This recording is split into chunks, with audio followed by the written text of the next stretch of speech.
Muchas gracias por la bienvenida cálida que me dan. Efectivamente, pues con Abraham somos viejos amigos y aunque tengo mucho trabajo con las comunidades, me quise dar el tiempo para estar con ustedes el día de hoy, porque ya saben, el título de la ponencia es una provocación, pero las provocaciones funcionan. Entonces, lo primero que les quiero decir, creo que están viendo mi presentación, ¿verdad? ¿Ya la están viendo? No, doctora, aún no la vemos.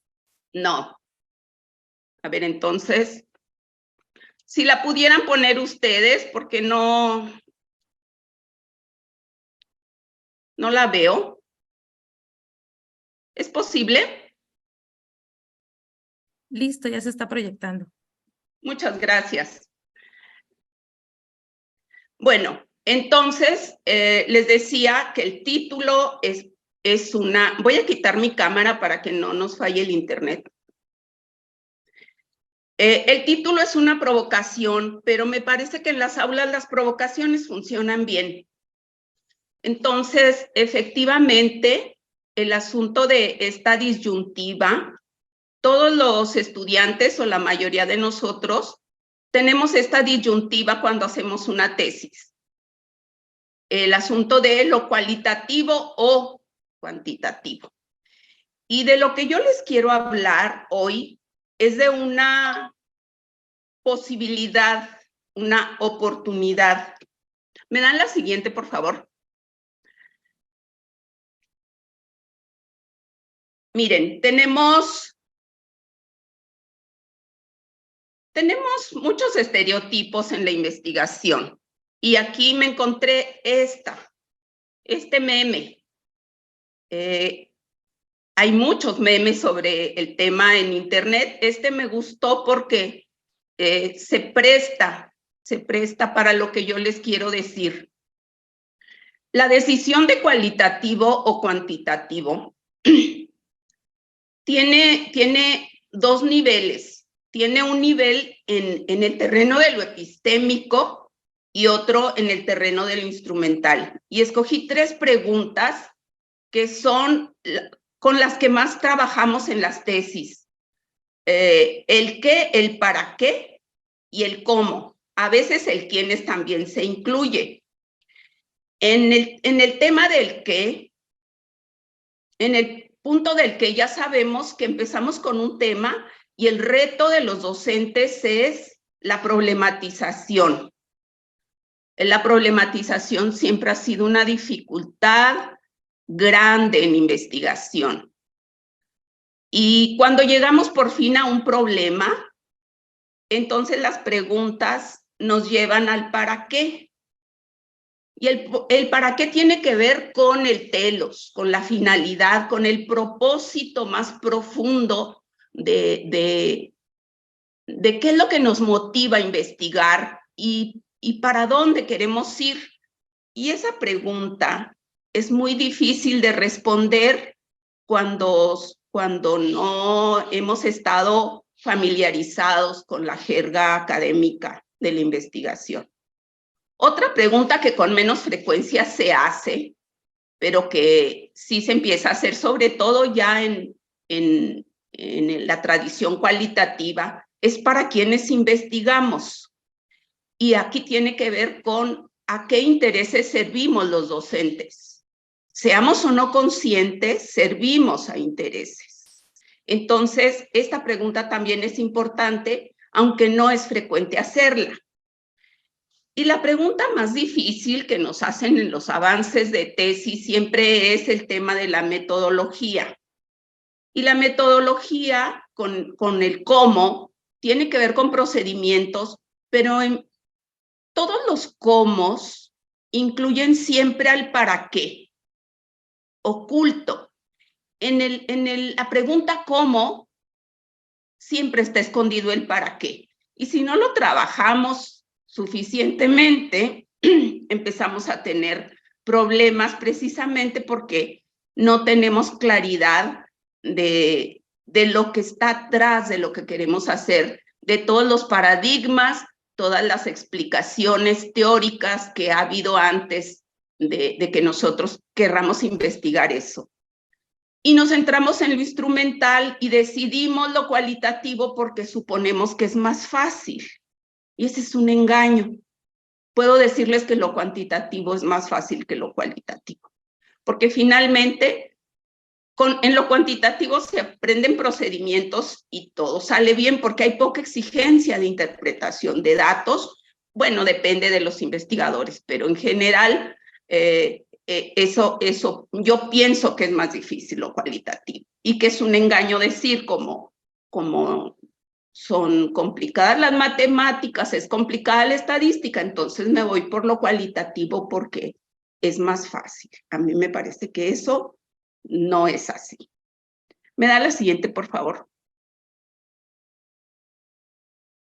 Bueno, y entonces aquí es donde entramos con el tema del CONACYT. El CONACYT tiene una lista de temas a los que les ha llamado prioritarios nacionales, y son todos estos. Además, en un entorno pospandemia, todos estos temas, si ustedes los ven, pues nos marcan la realidad que estamos enfrentando y la dificultad, la complejidad de la tarea del CONACYT. Se definieron como temas nacionales prioritarios cuando empezó el gobierno, un poco después, aunque hay un antecedente del grupo de la doctora Elena Álvarez, que venía trabajando con varios grupos de investigadores. Yo trabajé con ella en la selva desde 2004 hasta 2006, y ya se vislumbraba bastante de lo que ella está haciendo en el CONACYT ahora. Estos temas, complejos todos, interrelacionados, ven ustedes ahí, educación tiene que ver con todo, con todos los demás temas. Entonces, el primer acercamiento que hago en este momento hacia la investigación educativa es muy amplio. Es precisamente educación en relación con todos los temas nacionales prioritarios, porque es transversal. Pero si ustedes empiezan a analizar, agua es transversal, agentes tóxicos y procesos contaminantes también es transversal, cultura, energía y cambio climático. Tenemos todos estos temas transversales y todos relacionales, todos relacionados. Entonces, imaginen toda esta complejidad junta de los temas y enredados, como queso oaxaqueño. Esos son los retos que tenemos. Y cuando la doctora Elena llegó al CONACYT, hizo una pregunta. La pregunta se la hizo a los SNI. La pregunta fue, ¿para qué investigamos en el CONACYT? Y esa pregunta, como les decía, no es fácil de contestar cuando no tenemos claro a quién servimos. Incomodó esa pregunta a muchos investigadores, pues de la aristocracia científica que tenemos en el país. Ustedes ya saben de todos los debates y todas las controversias que ha habido a raíz de algunos cambios en el CONACYT. Esa fue la pregunta que detonó muchas cosas, porque la doctora Elena ha estudiado epistemología. La doctora Elena es ecóloga, pero no es esa dicotomía de las ciencias duras contra las ciencias blandas que también tenemos tan adentrada en nuestro discurso y en y tantos estereotipos ha generado. No es esa la idea, es la reflexión como la hacemos en ciencias sociales, profunda, compleja, contextualizada, en fin. Entonces, al hacer esta pregunta, incomodó, movió al CONACYT. ¿Me da la siguiente, por favor? ¿Y por qué movió? ¿Me da la siguiente, por favor? Ok. ¿Por qué movió? Pues porque la academia funciona como la fábrica, compartimentalizada. Unos generan los problemas, otros los padecen, otros los investigamos, otros deciden sobre las conclusiones que nosotros generamos o a veces ni siquiera las toman en cuenta porque nuestras investigaciones se quedan guardadas. Otros toman decisiones, y los expertos se supone que lo resuelven.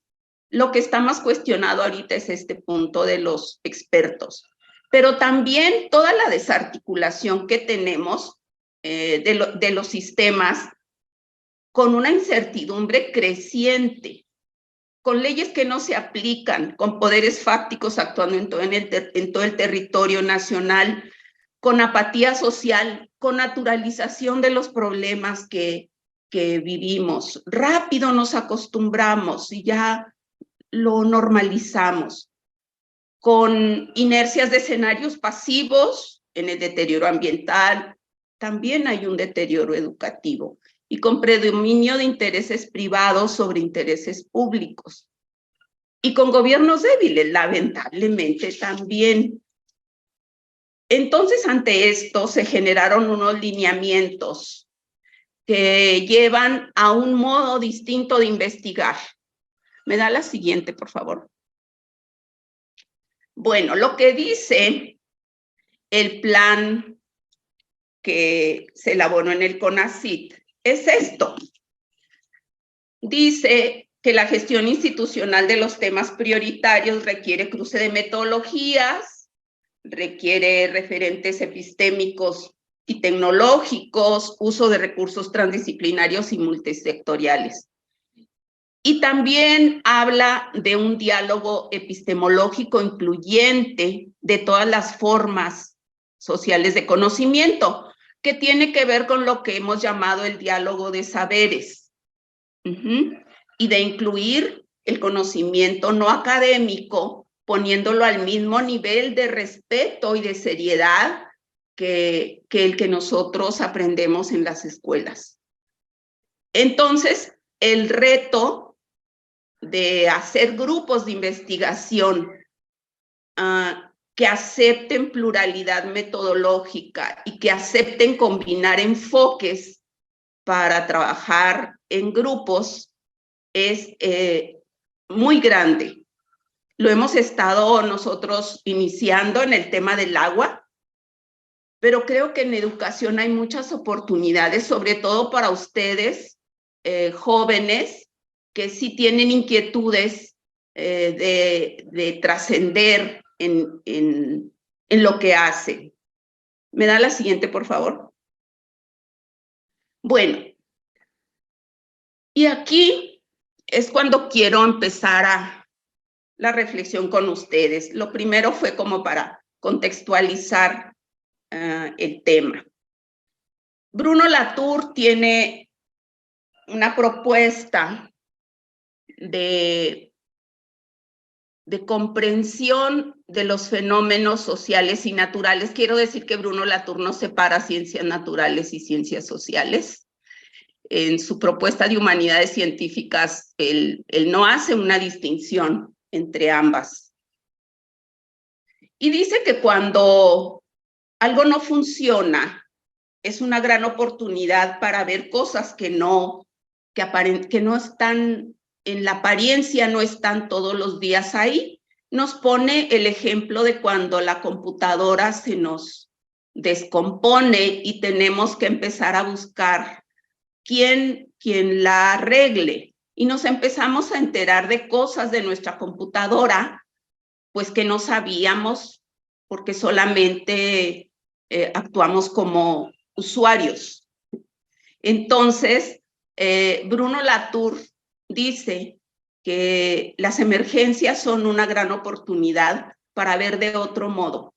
Y aquí quiero hacer referencia a el año pasado, cuando aparecieron estas piedras del hambre, les llaman los alemanes, que tienen unos letreros que dicen: cuando me veas llora, porque en el pasado, cuando bajaban los niveles de los ríos, había hambre, no había recursos para que la población sobreviviera. Y esto pues es una emergencia. Y quiero también hacer mención a la pandemia. ¿Recuerdan cuántas estrategias inventamos durante la pandemia? Empezamos a preocuparnos porque ya no funcionaban nuestras estrategias. Tengo una metáfora para eso. El piso del aula se movió, nos tembló, no sabíamos qué hacer. La virtualidad nos tiró las paredes porque de repente pues nos podían ver. Ya no había esa complicidad del salón físico, de clases, esa complicidad con nuestros estudiantes. Ya no había dentro y afuera. Y como nuestras estrategias no funcionaban, pues el techo nos aplastó. Y entonces empezamos a buscar otros modos. Y se hicieron unas redes que no habían sucedido antes, de docentes de muchos países, que nos estuvimos ayudando. Yo recuerdo que me tomé en Cresur en ese momento, me tomé el taller de enseñanza virtual, pues igual que ustedes, pensando ya ahora cómo le hago, porque yo tengo estrategias muy presenciales por la generación también de la que soy. Y entonces, bueno, nos empezamos a preparar y funcionó lo que decía Latour, como el dispositivo capitalismo se paró, empezamos a darnos cuenta de situaciones y de crisis que normalmente no veíamos. Y precisamente de eso trata el tema del que les quiero hablar. No lo he mencionado hasta ahora, pero de lo que les quiero hablar es de otro modo de investigar. Pero antes vamos a analizar un poco el asunto de las normalidades. ¿Me da la siguiente, por favor? Miren, yo creo que todos saben que esta se llama gráfica, la curva de Gauss, y es la más usada en la estadística. Y el omito de la gráfica se llama la normalidad. Se usa en ciencias naturales y en ciencias sociales, pero el asunto de la normalidad en las generaciones anteriores y bueno, y todavía para muchas cosas, es donde está la mayoría, donde está el 80, a veces el 70, a veces hasta el 90% de la población estudiada, los casos. Y a veces nos perdemos en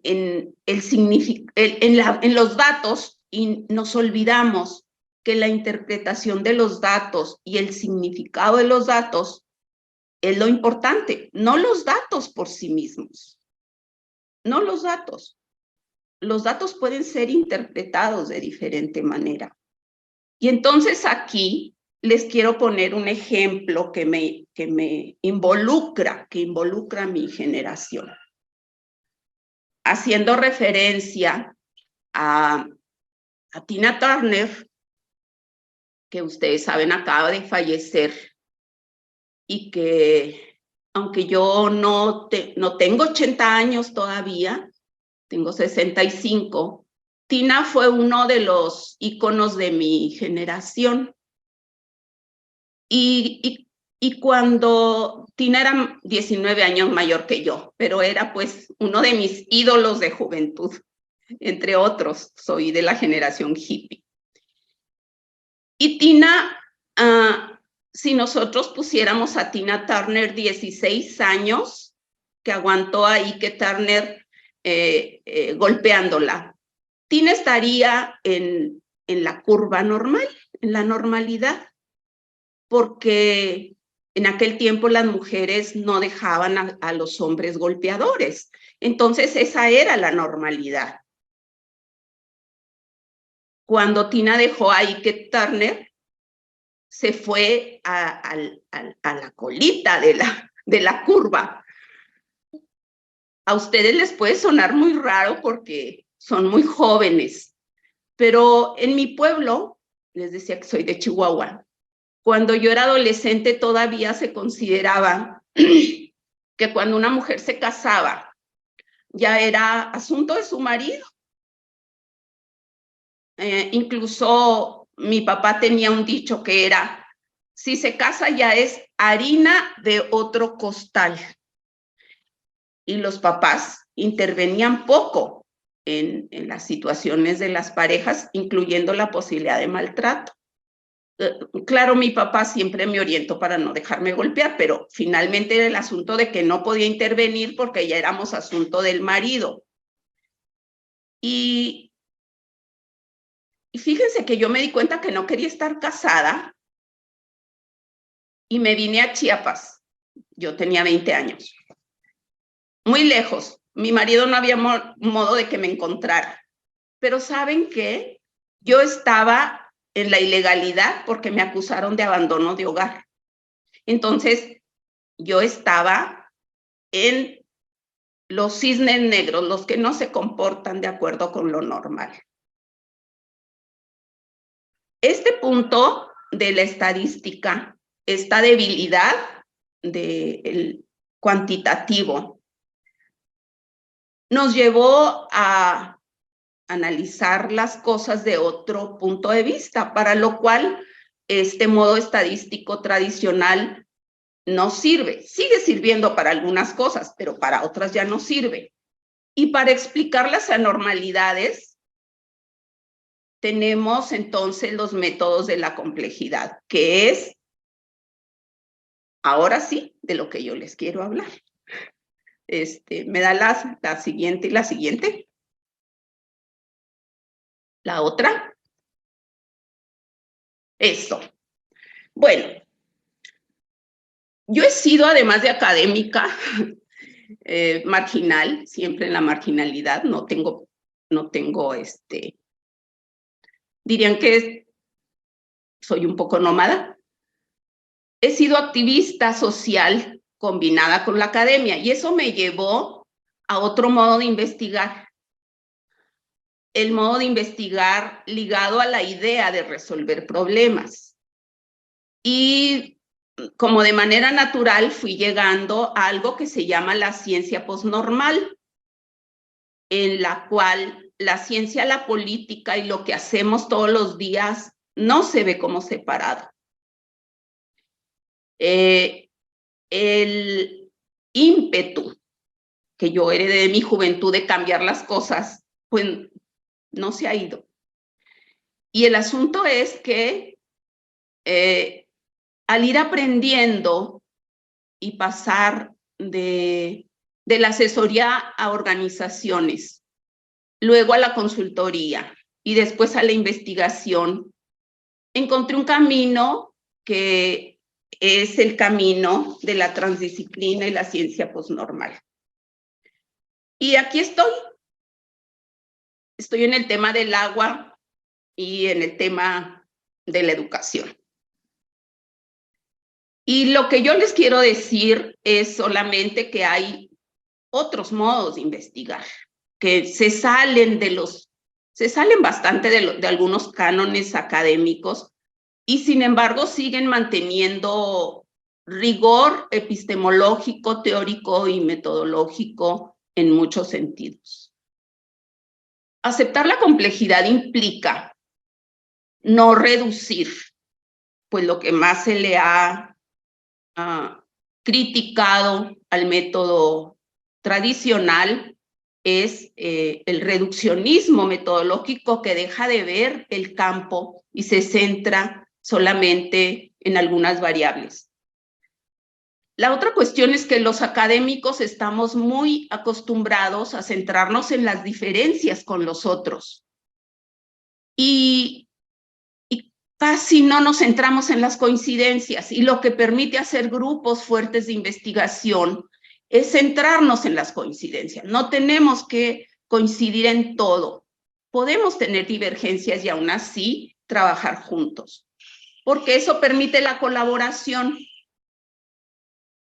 Ahora, esta forma de investigar incluye comunidades. ¿Me da la siguiente, por favor? Incluye comunidades, puede incluir gobierno, puede incluir otros actores.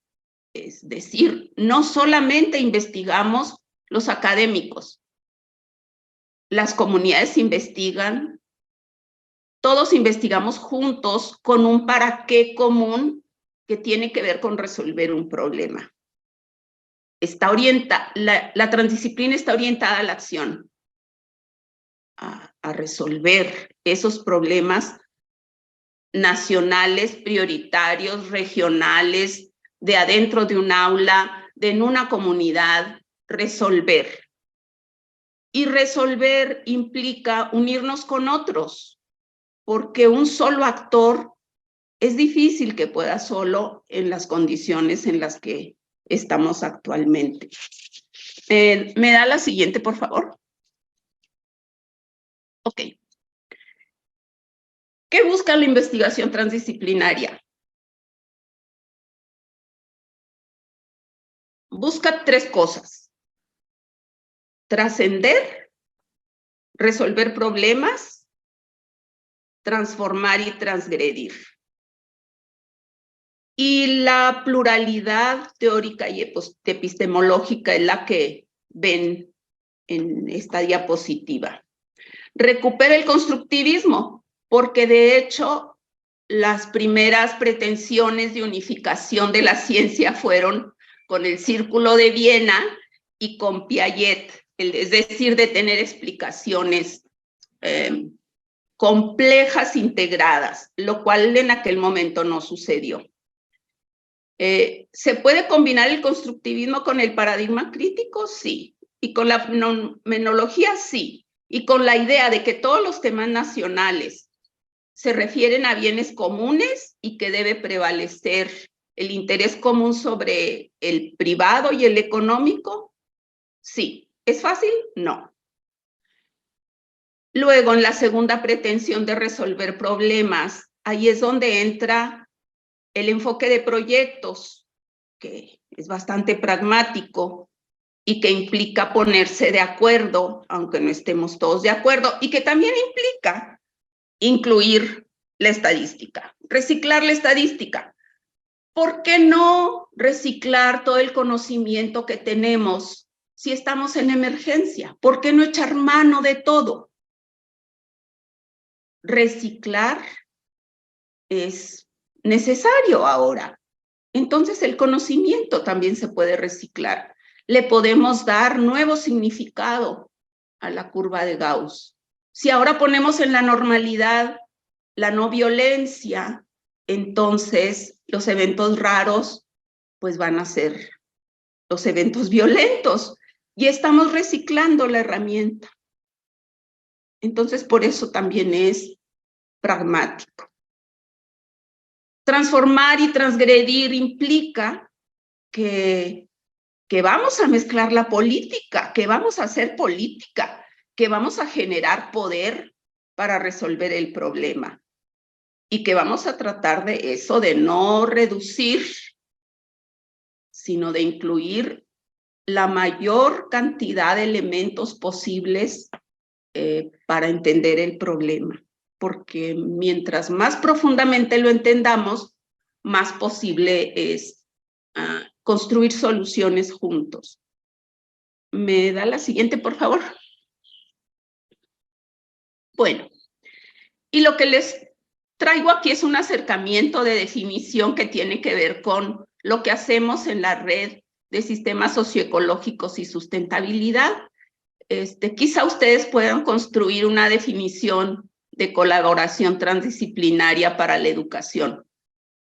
Y se refiere precisamente a lo que les he estado hablando de trabajar en grupos diferentes, porque ninguno de estos actores puede solo.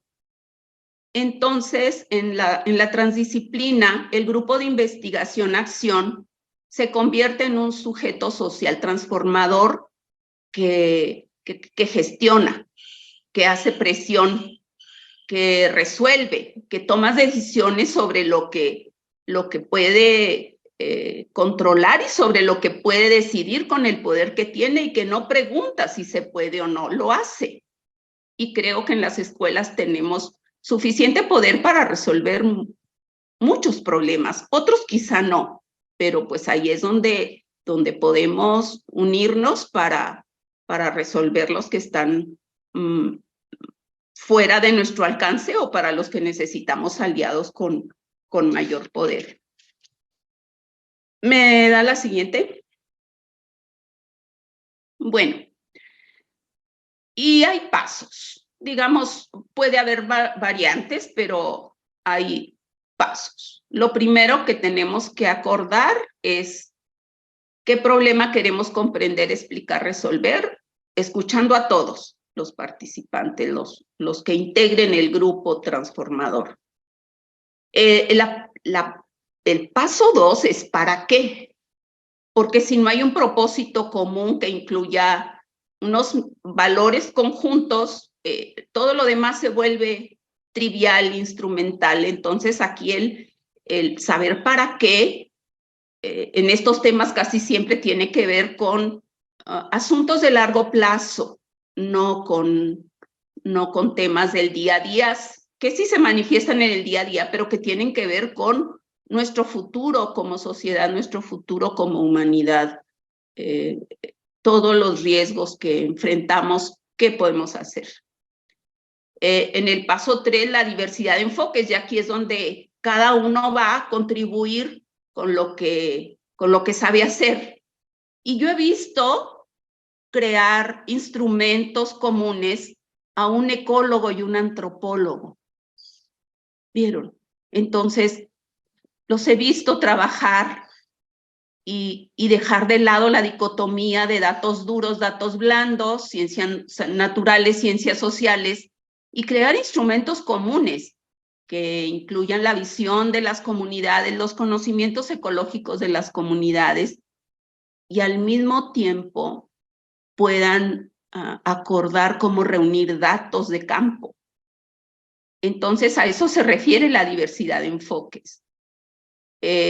Al mismo tiempo se va tejiendo la red de colaboración, se planea y se actúa. Y luego hay unos ciclos de retroalimentación, de búsqueda de soluciones. A veces es ensayo-error.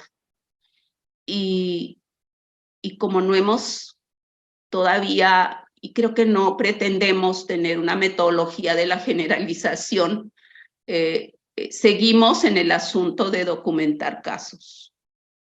Hasta ahí vamos. Me da la siguiente, por favor. Bueno, y los avances en educación son incipientes. Seguramente ustedes han escuchado de la red de huertos escolares del ECOSUR. Pues en la Universidad Veracruzana también la red de sistemas socioecológicos ha estado trabajando y tratando de involucrar los conocimientos de los padres, de los niños, de los investigadores. Y bueno, los huertos escolares es un ejemplo. Puede ser chiquito, pero puede haber otros. Todos los que ustedes quieran incluir. En el caso de los temas que trabaje COSUR, CRESUR, está el tema de la inclusión, y pues es un tema que le preocupa mucho a CONACYT. El respeto a la diversidad sociocultural también está en sus prioridades. Los saberes comunitarios están ahí. Entonces son oportunidades grandes para Chiapas en particular y para la educación en general. Y los avances que tenemos en sistemas socioecológicos son los grupos que se han estado formando para estudiar la problemática del río Santiago y del lago Chapala. Y también estamos colaborando con el PRONACES Agua para hacer un sistema único de información de las cuencas de México que se supone que va a ser libre, de libre acceso, porque tenemos la idea de que la información también es un bien común. ¿Y me da la siguiente? Bueno, y si se quieren, ¿me da la siguiente, por favor? Y si se quieren, si quieren buscar el PCITI 2021-2024, pues aquí les anoté los 6 objetivos prioritarios que seguramente, si a ustedes les interesa, pueden ir viendo cómo pueden incluir algún proyecto de este tipo en sus tesis. Y bueno, este enfoque no es individualista, es de sujeto social. Hemos trabajado muchos años el tema de la narrativa autobiográfica y creo que la narrativa autobiográfica, si se queda en lo personal, se desperdicia. Creo que hay que dar un salto a la actuación en colectivo. ¿Me da la siguiente, por favor? Y bueno, para los que quieran saber más sobre este modo de trabajo, en Agua ya hay algunos resultados y pueden buscar los webinarios sobre la metodología para que puedan ustedes a lo mejor incluir algo ya en educación, o quizá ya hay algo y yo no estoy enterada. Bueno, pues hasta ahí es mi reflexión con ustedes y me gustaría escucharlos. Gracias. Ya pueden quitar la presentación.